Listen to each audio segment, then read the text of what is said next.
Indian Division hurled the enemy back to its nearest coastal stronghold at Bardia. The Matilda had earned the sobriquet Queen of the Desert.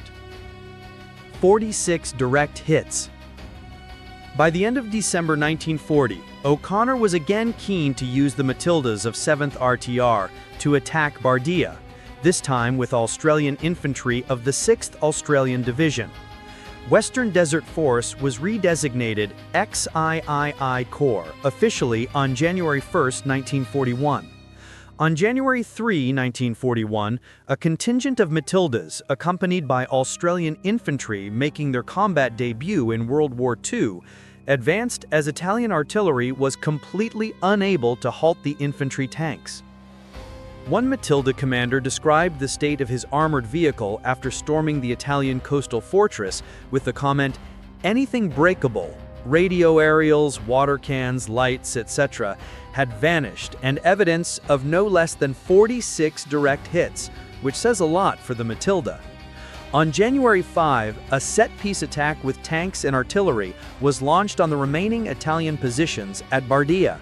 6 Matildas participated, and by midday the battle was over, with thousands of Italians from the 45,000-man garrison surrendering.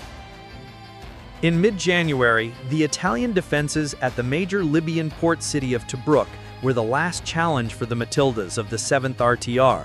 Some Italians who had escaped from Bardia to Tobruk had forewarned the defenders there of the invincibility of the terrible Matildas. The only consolation for the Italians was that the Indian infantry was moving so quickly that the 7th RTR and its relatively slow Matilda tanks could not keep up. Lieutenant Colonel Robert Merton Jerome, commander of the 7th RTR, had imposed a strict half-speed limit, 7.5 miles per hour, on the Matildas when out of contact with the enemy to save wear and tear on their engines and vulnerable steering mechanisms. The final attack on Tobruk was postponed until January 21 to allow as many Matildas as possible to be ready for the assault. The passage across Tobruk's escarpment was especially difficult for the Matildas since they had to be hauled by heavy artillery tractors to save their engines from further wear. Even with the assistance of the hauling vehicles, only 18 Matildas were available for the January 21 attack. A troop of Matildas entered Tobruk's harbor at 10 a.m. on January 22. 2 hours later, all organized Italian resistance had ceased.